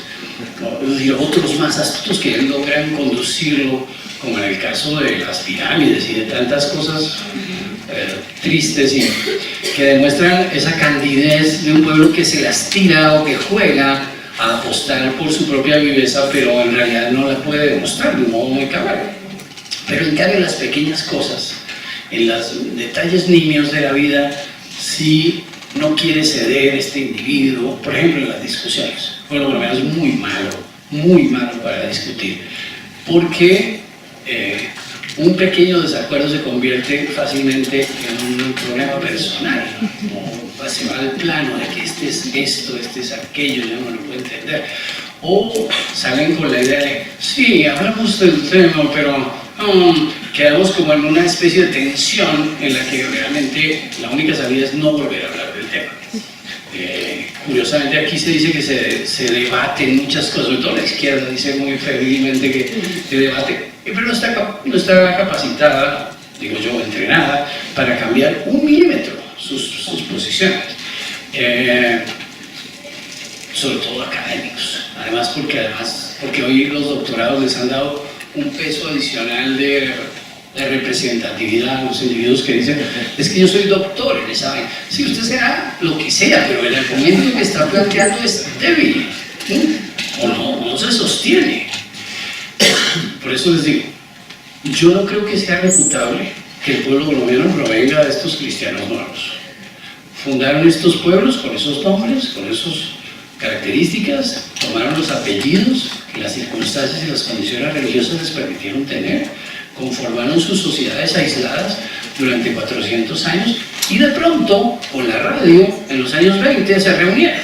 Y esta carajada resultó ser Colombia, 50 millones de habitantes forman el santo. Pero esa condición es accidental. Individuos como las FARC, individuos como Pablo Escobar, individuos como Rodríguez Gacha, se tomaron en sus manos cierto poder que resultó crecer de un modo exponencial y dramático, hasta, por supuesto, los límites que un poder temporal de esa naturaleza puede tener. Pero la perspectiva es, Rodríguez Gacha y Pablo Escobar, y estos murieron en ese trance. En cambio, estos individuos están saliendo librados a una perspectiva de respetabilidad que en la que nadie puede creer, por demás. Y sin embargo es solo un juego de astucias, ¿no? ¿Cómo hicieron para que no se hablara de sus fortunas durante el proceso de paz, sabiendo todos nosotros que tienen inmensas fortunas? Que no se hablara de las tierras que tienen, sabiendo todos nosotros que son los verdaderos ricos del país. Tienen dinero, tienen tierras, tienen amigos, tienen medios de comunicación a su servicio, e incluso tienen intelectuales a su servicio. Esa circunstancia hace muy pesado, muy peligroso, muy problemático hablar incluso en modo franco. Yo les digo, hablar de manera franca entre los colombianos no es una cosa corriente. Bien, Mauricio, si tienes alguna para responder o si no, abrimos ya un espacio para las preguntas. No, Enrique hablaba ahora del método que nos diferencia. Yo creo que ahí hay un punto central de contraste entre los dos libros. Digamos, yo lo que creo es que si uno quiere desentrañar claves sociales fundamentales en un país o en un pueblo,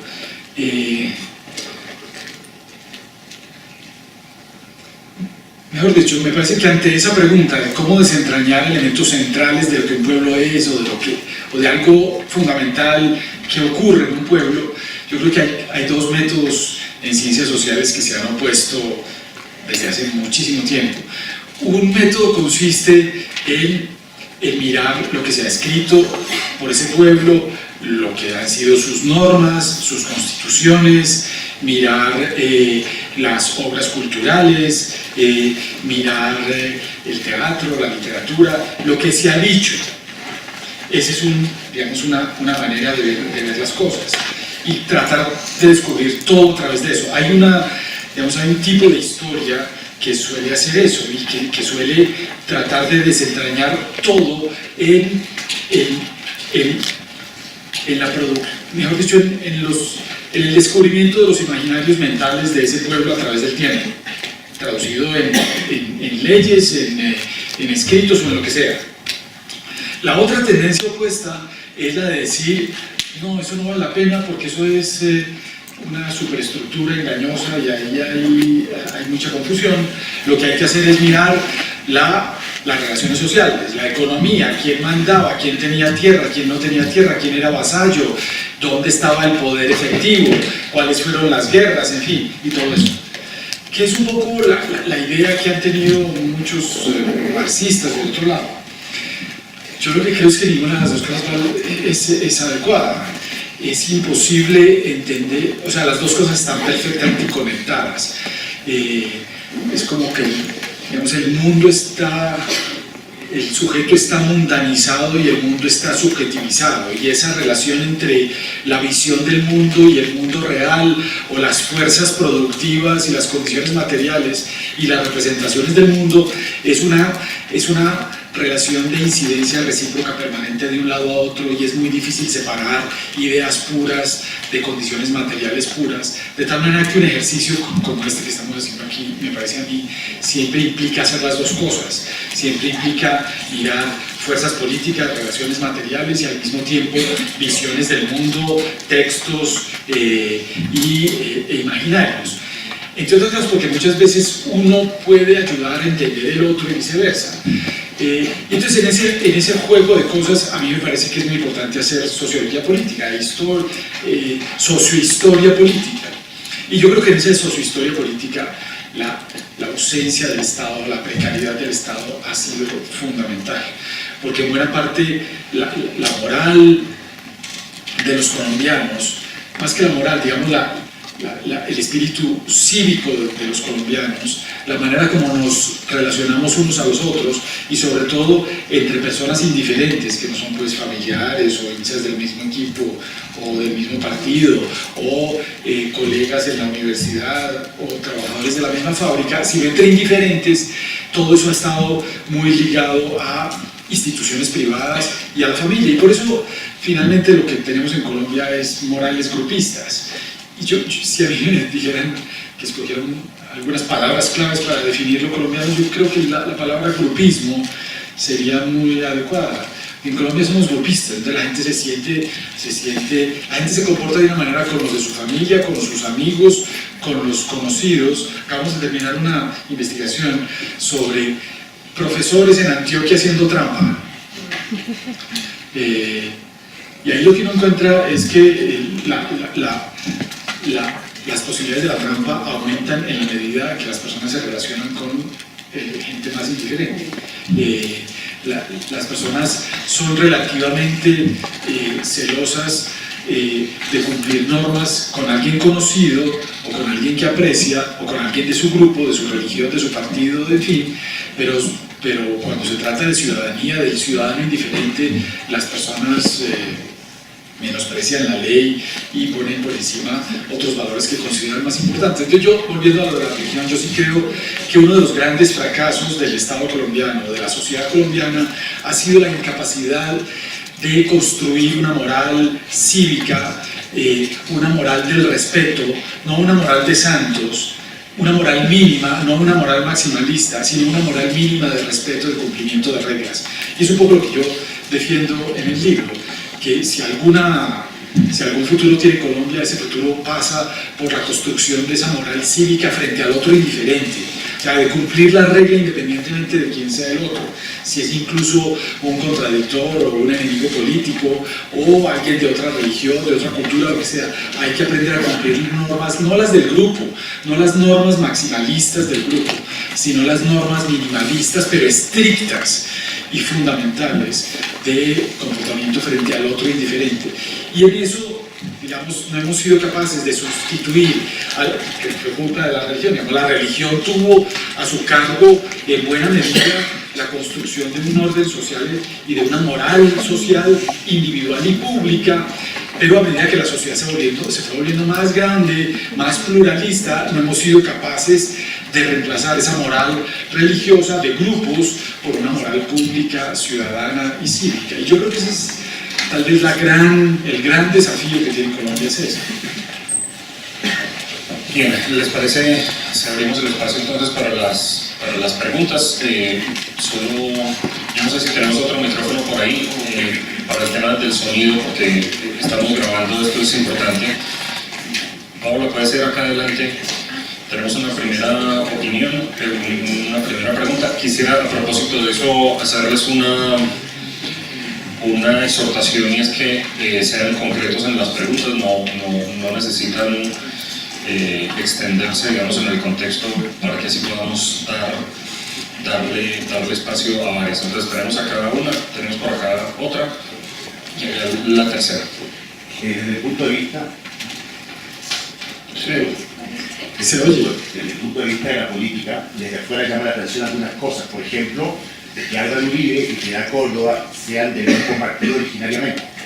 Segundo, que un presidente nombre a opositores en embajadas claves. Tercero, que la jefa de un partido de oposición un martes pasa a ser ministro de un gobierno distinto un miércoles. O sea, son cosas de la política colombiana que costaría mucho explicarlas afuera. Por ejemplo, un presidente que logra la paz y que todo el mundo en el extranjero le dice a uno debe ser el héroe, debe ser el Simón Bolívar del país actualmente, tenga una impopularidad tan grande. Son singularidades de la política colombiana que cuesta mucho explicar afuera. ¿Qué se debería a eso? Pues la verdad es que tenemos que teorizar porque entre colombianos es muy difícil presumir que el otro pueda pensar algo parecido. En todo caso, lo dramático es lo siguiente: aquí la legitimidad se deriva de la puesta en escena, es decir, de cómo me está hablando usted. Yo le creo o no le creo, y hay ciertos patrones. Yo creo que efectivamente sí hay grupismo, pero el grupismo siempre ha existido y siempre existirá en virtud, como les digo, de una sociedad fuertemente individualizada. Entonces, y una sociedad recelosa. Frente a un chileno, por ejemplo, ¿cuál es la diferencia principal? El chileno termina por aceptar que Chile existe, que es una realidad por la que hay que luchar. El colombiano no. Todavía no lo ha entendido. Además, este problema de la masificación, porque yo estoy de acuerdo con la teoría de Mauricio. Cuando un individuo está cercano a alguien que lo pueda vigilar o controlar o incluso acusar, ese individuo se guarda y se pone otra vez en una actitud muy razonable. Pero cuando está en la masa loca, como en las redes sociales, tira sus dardos absolutamente brutal, implacable. ¿No? Es Game of Thrones, es una versión de... Entonces, en ese orden de cosas, ni los partidos políticos han existido realmente. Es decir, el pueblo colombiano es conservador o conservador. La condición liberal llegó en el siglo XIX, equívoca, con una serie de ideas traídas de Venezuela. Incluso nuestro libertador es un individuo liberal, pues más o menos esquizoide, ¿no? Como era efectivamente Bolívar, por ponerle un nombre, pues, además hizo la independencia cuando España estaba invadida por Napoleón y el rey en el exilio. Es decir, no tiene mucho mérito, es decir, hay una serie de condiciones en las que efectivamente la nacionalidad y todo eso creció con un mito muy frágil. Las guerras civiles fueron guerras regionales, en virtud de lo que hemos dicho. Es decir, nada fue muy serio en la vida colombiana. Todo es provisional, todo es de cambio y de intercambio. Y por eso un individuo que dice una cosa hoy puede decir lo contrario mañana. Yo me acuerdo que uno de los mayores defensores de Uribe era este enemigo radical de nuestros días, el defensor de Santos. Que escribe libros y todo, que está además tan patético. Se llama el político por excelencia, Roy Barreras. Ese individuo representa muy bien este paradigma de nacionalidad que se las tira de flor, de ser absolutamente adaptable, incluso groseramente adaptable a contradicciones muy efectivas y muy patentes. Los defensores, los periodistas, por ejemplo, que se ponen en pro de la paz y todo eso, unos años antes justificaban las acciones militares de la guerrilla y la necesidad de una revolución al estilo cubano, lo cual es un absurdo. En estos días las FARC se van a decretar marxistas-leninistas. En ningún lugar del mundo es posible que haya un patrón democrático uno se declare marxista-leninista, porque esto supone la supresión absoluta de la libertad de partidos y de la pluralidad. Entonces eso no es un juego democrático. Es decir, las contradicciones están ahí a la luz, muy patentes y muy plausibles, pero la gente no las ve, o no las quiere ver, o en unas circunstancias particulares las ve y en otras no. Y eso hace que el pueblo colombiano no sea fácilmente comprensible. Es decir, para los extranjeros, el pueblo colombiano es raro, la gente rara, reacciona de manera extraña, parece muy amable y durante el tiempo sí, pero si se queda más de 15 días ya no. Hay una serie de condiciones en las que efectivamente se abre y se cierra la puerta, se dan opciones y se quitan las opciones. Y entre nosotros nos tratamos con una ferocidad más o menos constante. ¿Sí? No es una cosa sistemática, por supuesto, ni perversa, pero es la manera en que tradicionalmente se manejan las cosas.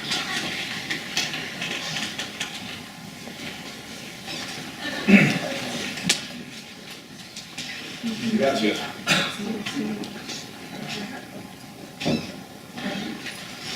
No, aquí uno. Bueno, no me queda muy claro y les agradecería sus luces en lo siguiente. Definitivamente Colombia tiene una cultura de base, llamémosla católica. No hablemos de religión, sino cultura católica, valores católicos están en la cultura. Incluso hablando de la confesión que muy bien hablaba Mauricio, uno puede pensar que la justicia transicional tal y como la hemos aprobado y como se va a aplicar tiene exactamente la confesión detrás de eso. No creo que un acuerdo así haya funcionado en un Japón, en una China, lo dudo mucho. Pero bueno, entonces cultura católica, pero a la vez somos muy individualistas. Dijeron que somos el pueblo más individualista de casi del mundo, y eso no me rima porque el individualismo es la raíz filosófica del liberalismo, y liberalismo y catolicismo pues no ha sido, pues claro, son dos categorías diferentes, uno es una ideología y otro es una religión, pero digamos de la cultura católica es más la comunidad o los grupos, más que los individuos actuando en su solo contexto y de acuerdo a sus intereses solamente. Sí. Yo lo que creo es que en Colombia el liberalismo ha sido muy raquítico. O sea, no hemos tenido liberalismo. El liberalismo de los clásicos es un liberalismo que no es libertario, es un liberalismo muy ligado a la existencia de la sociedad y del Estado. Una de las partes del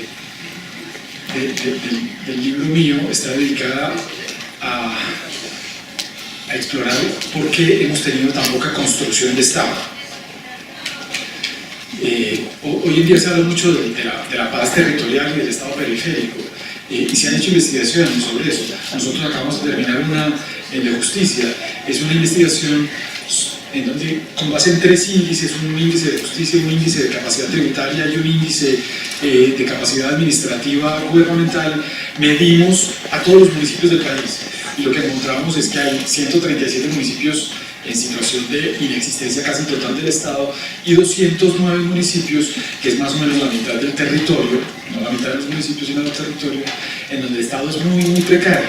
Colombia nunca se preocupó por llevar el Estado a las regiones, primero porque estaban en estas laderas tibias parecidas a las laderas que los españoles tenían en la península ibérica y se asentaron ahí y nunca fueron a las regiones, por una parte porque la iglesia iba a los pueblos y servía de factor de regulación importante, y segundo porque no había guerras internacionales, entonces las fronteras nunca se invadían, como no había guerras internacionales pues la periferia podía estar abandonada. Entonces Colombia nunca construyó Estado en la periferia, pero no solamente en la periferia, quizás el único gobernante realmente preocupado por construir ese Estado weberiano,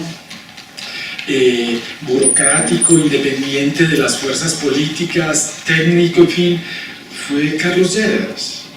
Ha habido otros intentos, pero muy marginales, y Carlos Lleras fue vilipendiado y atacado en buena parte por la izquierda, y nunca logró construir el Estado ese, digamos, burocrático, independiente y autónomo de la política que pretendía. Entonces, el siglo XIX en esos términos es un siglo casi que perdido. El Estado no fue... Nosotros nos metimos, los próceres de la independencia se metieron la mentira de que ese problema estaba resuelto. Y se metieron la mentira porque los criollos casi no tuvieron participación en el Estado, como ocurrió en las 13 colonias en los Estados Unidos. Entonces llegaron sin ninguna experiencia.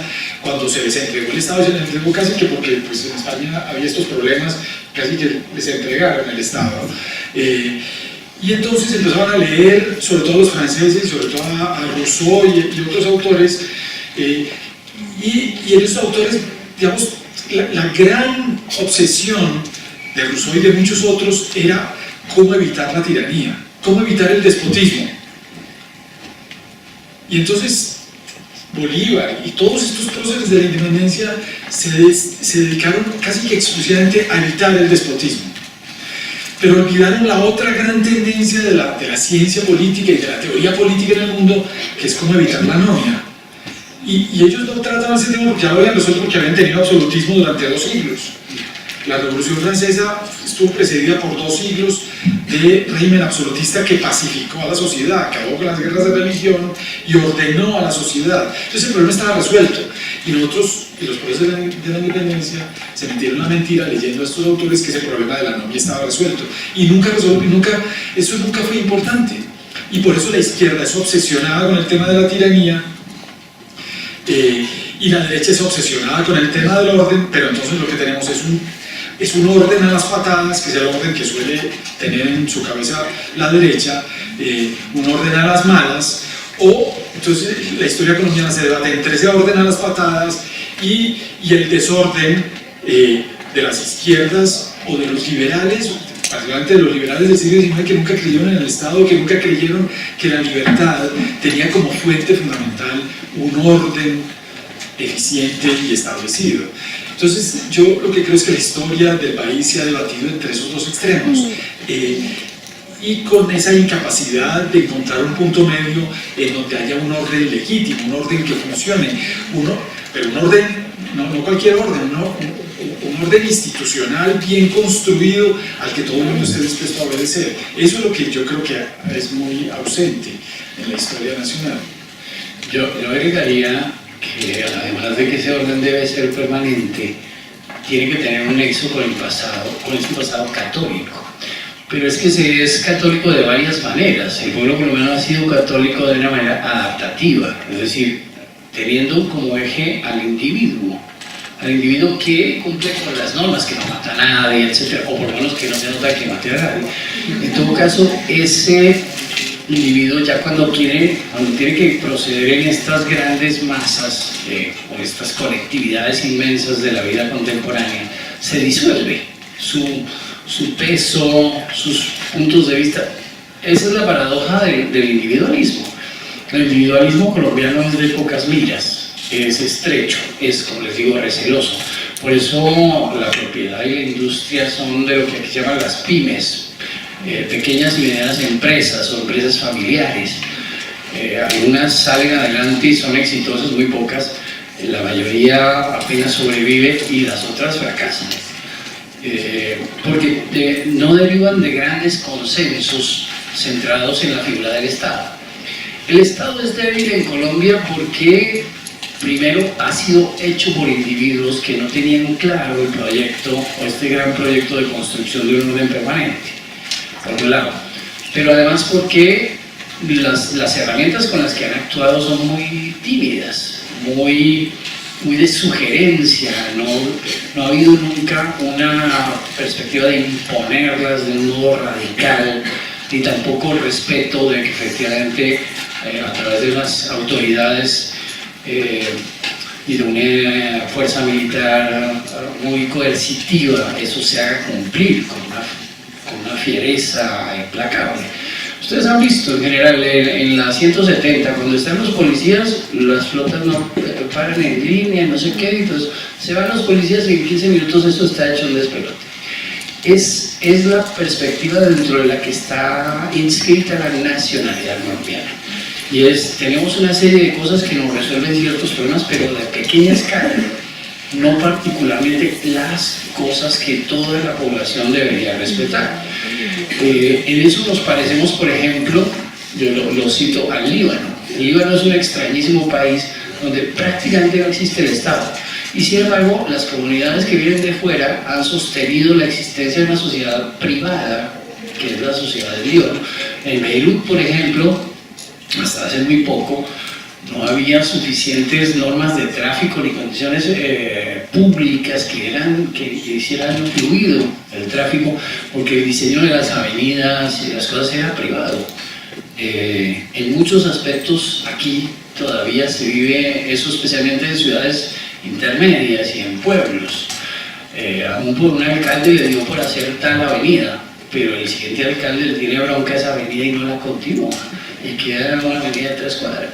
Entonces, esa perspectiva de realizaciones parciales ha marcado la historia colombiana y corre el riesgo todavía de marcar. Nosotros tenemos el peor mundo posible, porque tenemos un Estado muy débil que es incapaz de regular los comportamientos y de construir esta moral cívica. Por un lado, hay muchos países en el África que tampoco tienen eso, pero digamos que funcionan relativamente bien porque tienen una cohesión comunitaria muy fuerte. Nosotros no tenemos ninguna de las dos cosas, ni una regulación que venga del Estado ni una regulación que venga desde abajo. Las comunidades, para volver a su pregunta, el catolicismo no logró construir comunidades fuertes socialmente hablando. Eso está sucediendo con los cristianos ahora. Por ejemplo, en Urabá, con los protestantes, que son muy particulares, porque no son protestantes cualquiera, son protestantes venidos de Texas, fundamentalistas, que yo creo que esos son más, están como una situación anterior a la reforma. Lo que he dicho es que las cosas se han invertido. Hay muchos católicos que tienen una religión en sus mentes pacífica, tolerante, en donde, por ejemplo en Europa sobre todo, en donde digamos, las autoridades eclesiásticas son apreciadas, en fin, pero las personas siguen una religión mucho más intimista, mucho más privada, mucho más particular, y obedecen a eso, y digamos una buena parte del catolicismo se ha vuelto así, es decir, se ha vuelto protestante, como que se ha tomado en serio 500 años después esa idea de Lutero, y yo creo que muchos protestantes han dado la vuelta. Muchos protestantes han terminado siendo autoritarios, exaltando a los pastores de una manera inaudita, y dogmáticos e intransigentes, como era la iglesia antes del protestantismo, como era el catolicismo. Pero el hecho es que, sea lo que fuera, si esa interpretación es correcta o no, el hecho es que en muchos territorios del país, en Urabá por ejemplo, donde el Estado prácticamente no existe, donde la sociedad es un despelote total, donde el microtráfico domina en la juventud, donde el Estado no está presente en ninguna parte, donde la educación es pésima, donde el desorden es total, muchas veces las personas buscan refugio en una iglesia protestante porque le da sentido a una vida caótica, a una vida que es caótica, y las personas dejan de beber, se ajuician, se disciplinan, y lo que no ha podido hacer el Estado lo está haciendo en muchos territorios de Colombia estas comunidades protestantes. Creo que en Turbo a mí me impresionó en Turbo porque hay dos cosas que abundan: templos cristianos y peluquerías. Yo pregunté por las peluquerías y me dijeron que eso tenía que ver con un fenómeno del microtráfico, porque muchas veces los pelados que logran obtener un poquito de dinero le regalan a la novia una peluquería. Y las iglesias, los templos son por esto, que los templos le dan sentido a la gente, así se hace sentido a las patadas y a la brava, pero le ordenan la vida. Inclusive muchos protestantes terminan progresando económicamente. La selección Colombia de hoy no existiría sin su generación protestante. Y Bien, muchas gracias por venir. Agradecemos a Enrique y a brevemente, porque se nos acabó el tiempo. Primero que todo, buenas tardes. Quería hacer dos pequeñas preguntas. Una es que hemos puesto en la balanza cosas buenas y cosas malas de lo que conforman nuestro ADN como colombianos, pero estamos condenados a eso porque si vemos el lado de la balanza tiende más hacia las cosas malas. Y la segunda es, actualmente respecto a la nacionalidad se ha visto que un colombiano se siente más identificado con su país a la hora del que juega la selección de Colombia. Entonces si es un poco dura o no sé, muy grave la afirmación de decir que la nacionalidad colombiana muchas veces está representada por el mismo fútbol o la selección de Colombia. A ver, brevemente, antes de darle la palabra a Enrique, digamos, esto de la importancia del fútbol tiene que ver con muchas cosas que hemos dicho antes, de que la identidad nacional tiene mucho que ver con fenómenos privados, con fenómenos a veces individuales y un poco con una moral cívica, ciudadana, de mínimos pero estrictos. En Colombia, en América Latina, esto es muy latinoamericano, se ha hablado mucho de esa incapacidad de los latinoamericanos para hacer empresas colectivas y para lograr eso incluso en el deporte. Aquí progresan mucho los saltadores, los pesistas, los ciclistas, el ciclismo sobre todo es colectivo, y muchos deportes y los boxeadores, pero en los deportes colectivos somos menos buenos. Y eso tiene además quizás que ver con todo lo que hemos dicho anteriormente. Pero le doy la palabra a Enrique para que acabe esto. Sí, estoy de acuerdo. La nacionalidad está construida, la nacionalidad colombiana en particular, sobre cosas frágiles y sobre cosas como la selección Colombia de un carácter fortuito. Es decir, la verdad es que usted piense en la diferencia que hay entre un día en que se gana y un día en que se pierde. Es muy dramática esa diferencia, incluso en la cara de la gente, en todas las perspectivas. O esa idea tan ingenua de ponerse la camiseta ese día como si eso diera una fuerza adicional y una auténtica pertenencia. Es una pertenencia puramente formal. En realidad la identidad está construida a título local y regional. Eso es lo que somos, en un sentido estricto. Entonces el habitante de Barranquilla o el habitante de Turbo sí está constituido por lo que deriva de sus relaciones cotidianas con la gente de Turbo o de Barranquilla. Pero la bogotanidad, por ejemplo, ya no se puede expresar claramente. Incluso hay gente que se burla desde las regiones de la manera en que hablan o hablaban los bogotanos de hace 50 o 60 años, y ya casi nadie habla así.